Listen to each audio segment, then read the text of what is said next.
Você quer saber a verdade? Quanto mais alguém precisa provar que é verdadeiro, mais falso é. Quanto mais palavras usa para convencer, menos confiável se torna. E sabe por quê? Porque a falsidade grita, enquanto a autenticidade sussurra. Nos próximos minutos, vou te mostrar os 7 sinais que os estoicos usavam para identificar pessoas falsas.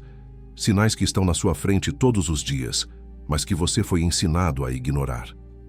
Fica até o final, porque o 7º sinal é o mais perigoso.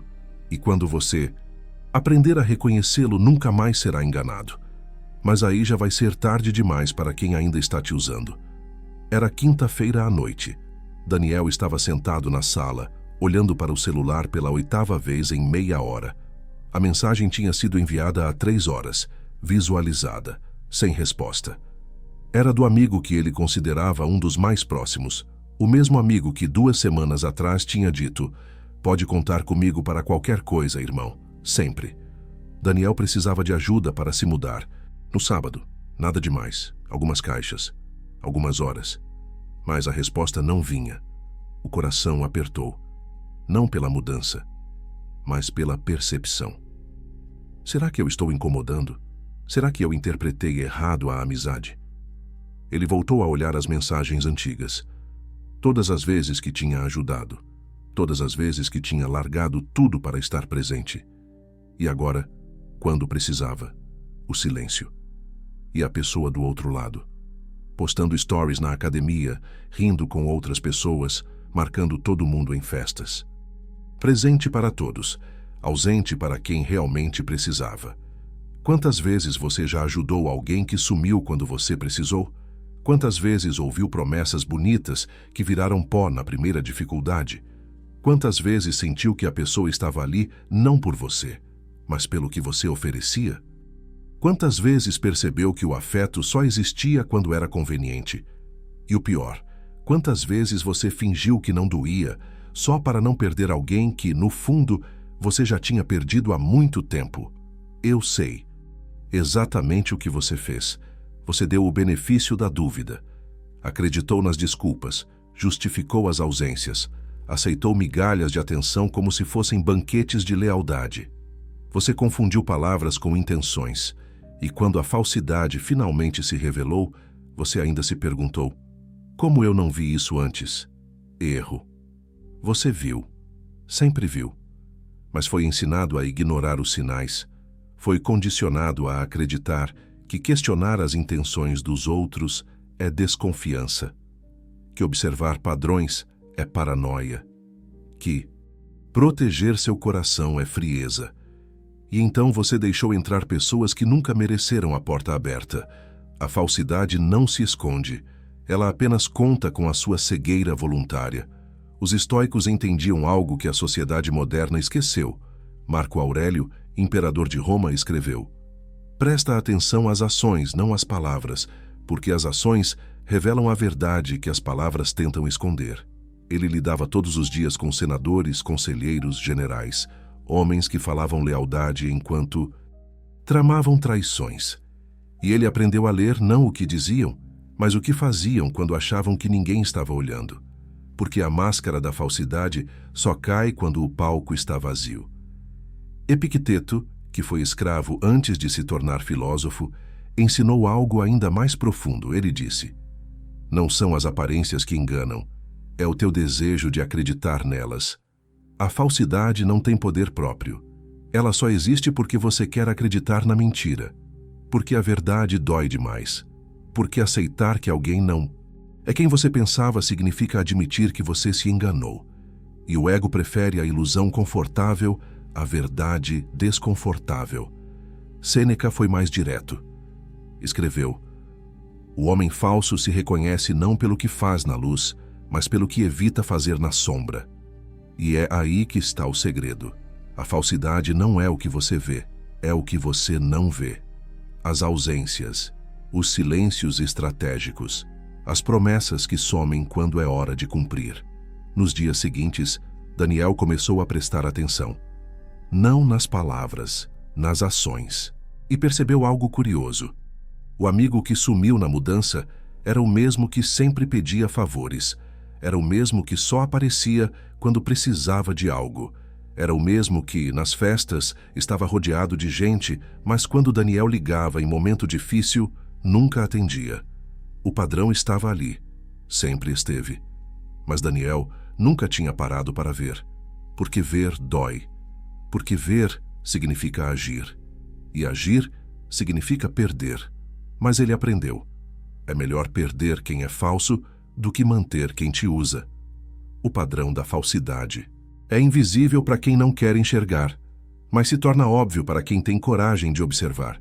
Agora vem a parte que muda tudo. Vou te mostrar os 7 sinais que os estoicos usavam para identificar pessoas falsas. Mas presta atenção.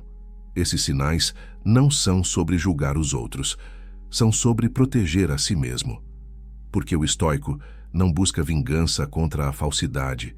Ele apenas se afasta dela. E esse afastamento, silencioso e firme, é a resposta mais poderosa que existe. Primeiro sinal: excesso de palavras, escassez de ações.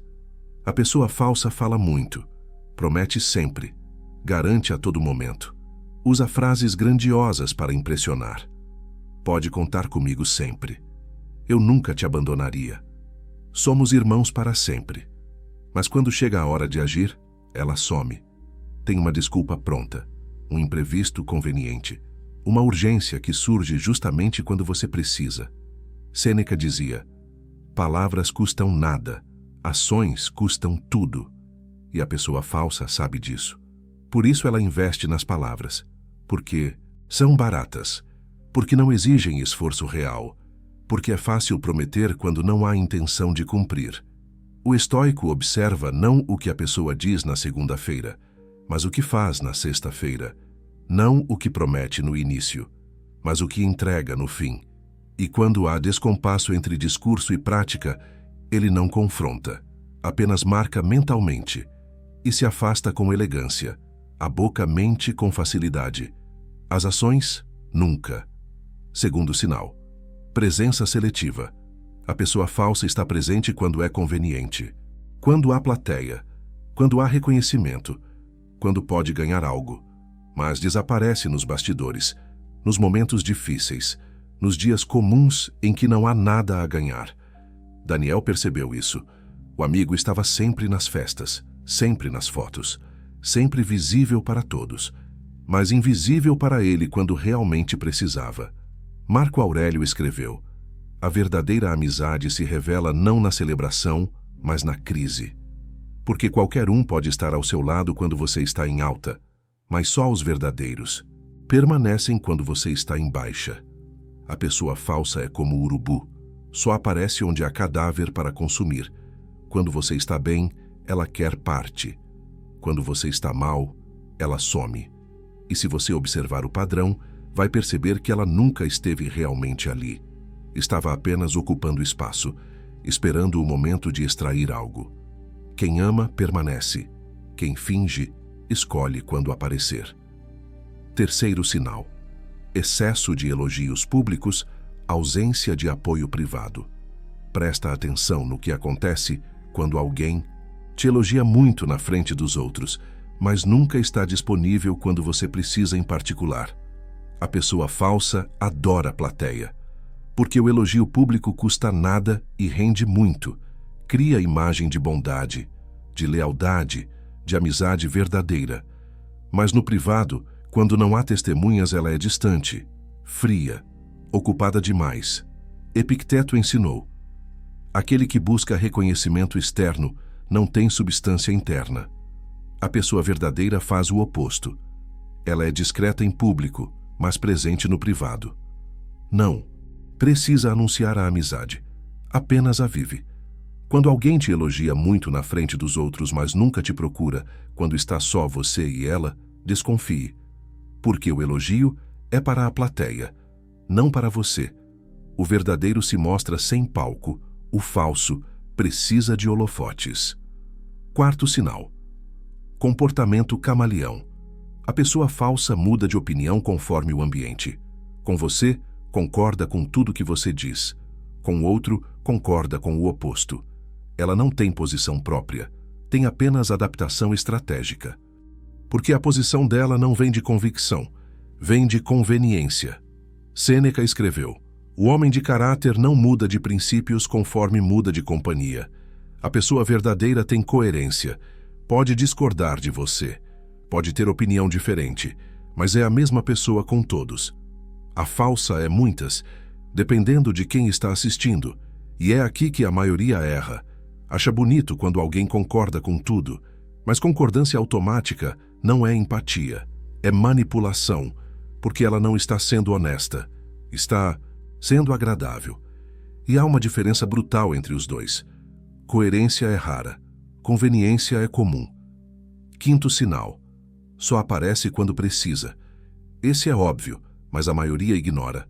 A pessoa falsa some por semanas, às vezes meses, não responde mensagens, não retorna ligações. Mas quando precisa de algo, aparece do nada, e sempre com a mesma desculpa. Desculpa, estava ocupado. Estava em uma fase difícil. Tive uns problemas. E você, querendo acreditar, aceita. De novo, Marco Aurélio alertou: não é o desaparecimento que revela a falsidade, é o reaparecimento seletivo. Porque se a pessoa realmente se importa, ela aparece sem motivo, só para saber como você está, só para manter contato. Mas a falsa só aparece quando o contato serve a ela, quando há algo a ganhar, quando você pode resolver algo que ela não consegue sozinha. E aí, depois de conseguir, ela some de novo, até a próxima necessidade. Interesse não é afeto, é transação. Sexto sinal: fala dos outros pelas costas. Se alguém fala mal de terceiros para você, eventualmente falará mal de você para terceiros. A pessoa falsa adora fofoca, adora diminuir os outros, adora criar narrativas que a colocam como superior. E você, ouvindo, às vezes até concorda, porque na hora parece apenas desabafo, apenas verdade sendo dita. Mas Epicteto ensinou: o homem que precisa diminuir outros para se sentir grande não tem grandeza própria. A pessoa verdadeira não fala dos outros, ou fala com respeito, mesmo quando discorda, porque ela entende que falar mal pelas costas é covardia. E se ela faz isso com outros, fará com você. Sempre. É só questão de tempo. Quando você perceber que alguém vive falando dos ausentes, saiba, você é o próximo ausente de quem ela vai falar. Quem fofoca com você, fofoca sobre você. Sétimo sinal. E esse é o mais perigoso. A pessoa falsa nunca está errada. Nunca pede desculpas de verdade. Quando confrontada, ela vira a vítima. Usa o vitimismo como escudo. Você está me julgando. Eu estava passando por um momento difícil. Você não entende o que eu estava vivendo. Ela nunca assume responsabilidade. Sempre tem justificativa. Sempre culpa as circunstâncias. Sêneca escreveu: o caráter se mede não pela capacidade de acertar, mas pela coragem de admitir quando erra. A pessoa verdadeira erra e assume.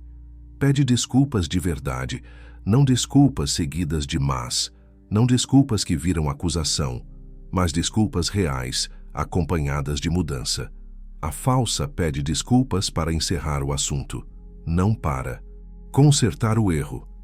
E aí, depois de algum tempo, repete o mesmo comportamento, porque a desculpa era teatro, não transformação. Quem nunca se responsabiliza, nunca muda. Fica até o final, porque agora vem o mais importante. Não é sobre identificar a falsidade, é sobre o que fazer depois que você identifica. Daniel percebeu todos os sinais, no amigo da mudança, em outros também, e a primeira reação foi raiva, vontade de confrontar, de expor, de fazer a pessoa admitir a falsidade. Mas então ele lembrou de Marco Aurélio: a melhor vingança é não ser como aquele que te feriu. O estoico não confronta a falsidade com barulho, confronta com silêncio. Não precisa expor, apenas se afasta. E esse afastamento calmo e definitivo é mais poderoso do que qualquer palavra poderia ser. Porque a pessoa falsa conta com a sua reação, conta com o drama, com a discussão, porque aí ela pode se vitimizar, pode dizer que você é louco, que você exagerou, que você é o problema, mas quando você simplesmente se afasta sem explicação, sem justificativa, ela fica sem argumento, fica sem palco. E aí finalmente tem que lidar com o próprio reflexo. O silêncio é a resposta que a falsidade não sabe rebater. Então, o que você faz quando identifica uma pessoa falsa? Primeira atitude: não confronte, não explique, não tente fazer a pessoa enxergar a própria falsidade, porque ela sabe, ela sempre soube. Não é falta de consciência, é falta de caráter. E caráter não se ensina. Se tem ou não tem. Epicteto dizia: não perca tempo tentando educar quem escolheu a ignorância. O tempo que você gasta tentando fazer uma pessoa falsa admitir a falsidade é tempo que você rouba de quem realmente merece sua energia. Então você marca mentalmente, observa, confirma o padrão. E quando tiver certeza, você não briga, apenas se afasta, com educação, com elegância, mas definitivamente. Segunda atitude: reduza o acesso. A pessoa falsa só tem poder sobre você enquanto você permite acesso. Acesso à sua energia, às suas emoções, aos seus recursos, aos seus segredos, aos seus momentos vulneráveis. E reduzir acesso não é bloqueio dramático. É simplesmente parar de oferecer, parar de compartilhar, parar de estar disponível. Você não precisa anunciar, apenas fazer. Quando a pessoa perguntar, você está ocupado. Quando ela pedir, você não pode. Quando ela sumir e voltar, você responde com monossílabos. E aos poucos, ela percebe que não há mais solo fértil ali. E naturalmente se afasta, porque a pessoa falsa não luta por quem não oferece mais nada. Ela simplesmente procura o próximo. Terceira atitude: observe como ela reage ao seu afastamento, e é aqui que tudo se confirma. Se a pessoa era verdadeira e houve apenas um mal-entendido, ela vai perceber a distância e te procurar com honestidade. Vai perguntar o que aconteceu. Vai tentar entender. Vai demonstrar que se importa. Mas se ela era falsa, ela vai fazer uma de duas coisas. Ou vai sumir completamente, provando que só estava ali por conveniência. Ou vai tentar te manipular de volta, usando culpa, vitimismo ou jogos emocionais. Marco Aurélio ensinou: a ausência revela a essência. Quando você se afasta, o verdadeiro sente falta. O falso sente inconveniência. Quarta atitude: não conte para outros o que você descobriu. Esse é crucial. Quando você identifica uma pessoa falsa, a tentação é avisar os outros, contar para os amigos em comum, expor o que você viu. Mas Sêneca alertou: quem expõe a maldade alheia muitas vezes parece pior do que o malvado, porque as pessoas não querem acreditar. Elas vão achar que você está com ciúmes, ou exagerando, ou sendo cruel. E a pessoa falsa, ao ser confrontada, vai usar isso contra você. Vai dizer que você está difamando, que você é o problema. Então você não conta. Você apenas protege a si mesmo e deixa que cada um descubra por conta própria, porque a falsidade sempre se revela. É só questão de tempo. Quinta atitude: perdoe, mas não retorne. Perdão não é reconciliação. Perdão é liberação. É você soltar a raiva, soltar a mágoa, soltar a necessidade de vingança. Mas soltar não significa voltar. Você pode perdoar alguém e ainda assim manter distância, porque perdoar é sobre você, não sobre o outro. Epicteto ensinou: perdoa para libertar a ti mesmo, mas não volte para ser ferido novamente. A pessoa falsa vai tentar voltar, vai pedir outra chance, vai prometer mudança. E você, do alto da sua serenidade, pode perdoar. Mas não precisa acreditar, porque perdão é dado. Confiança é conquistada, e uma vez quebrada, raramente se reconstrói. Sexta atitude: não espere reconhecimento da falsidade. A pessoa falsa nunca vai dizer: você estava certo, eu fui falso. Isso não acontece, porque admitir falsidade exigiria um nível de autoconsciência que ela não possui. Então você não espera. Não fica aguardando o pedido de desculpas. Não fica na esperança de que ela vai perceber. Você simplesmente segue. E essa é a verdadeira liberdade. Quando você não precisa mais da admissão do outro para ter paz. Quando você simplesmente sabe o que viu, aceita e continua. 7ª atitude. Use a experiência como filtro. Cada pessoa falsa que passa pela sua vida é um professor disfarçado. Ela te ensina os sinais, te ensina o padrão, te ensina a proteger melhor o coração. E quanto mais você aprende, mais rápido identifica. E quanto mais rápido identifica, menos tempo perde. Até que chega um ponto em que você reconhece a falsidade no primeiro encontro. Não porque ficou amargo, mas porque ficou sábio. Marco Aurélio escreveu: a experiência não te endurece, te lapida, e cada falsidade identificada é uma camada a menos de ingenuidade, uma camada a mais de discernimento. A falsidade ensina o valor do verdadeiro. Daniel fez tudo isso. Não confrontou o amigo, apenas se afastou. E nos primeiros dias, doeu, porque ele queria estar errado, queria acreditar que foi mal entendido. Mas quanto mais observava, mais confirmava. O amigo não sentiu falta, não perguntou o que aconteceu. Simplesmente seguiu, postando, rindo, marcando outras pessoas, como se Daniel nunca tivesse existido. E foi aí que ele entendeu. Não foi abandono, foi libertação. Porque ele não perdeu um amigo. Ele ganhou clareza. E clareza vale mais do que companhia falsa. Mas tem algo que ninguém te contou sobre identificar falsidade. Algo que muda tudo quando você realmente entende. Não é só sobre reconhecer os falsos ao seu redor. É sobre reconhecer a falsidade dentro de você mesmo. Porque todos nós, em algum momento, fomos a pessoa falsa de alguém. Todos nós já prometemos e não cumprimos. Já desaparecemos quando era inconveniente estar presente. Já usamos palavras bonitas sem intenção real. E reconhecer isso não é culpa, é maturidade.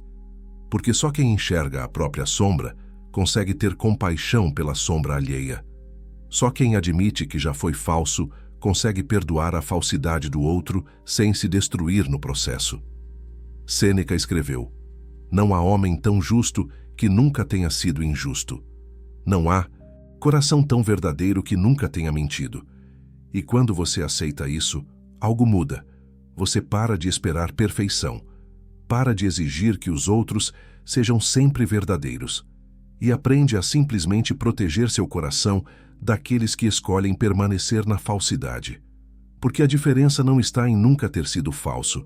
Está em reconhecer, se responsabilizar e mudar. E aqueles que não fazem isso não merecem espaço na sua vida, não por julgamento, mas por amor próprio. E é isso que te dá o verdadeiro poder. Não o poder de julgar, mas o poder de escolher. Escolher quem fica, quem sai, quem merece seu tempo, quem merece sua energia. E quando você domina essa escolha, a vida muda. Porque você para de desperdiçar anos com quem só merecia minutos. Para de oferecer oceanos para quem só oferece gotas. Para de construir pontes para quem só quer atravessar e nunca voltar. Marco Aurélio, no final da vida, escreveu algo que resume tudo.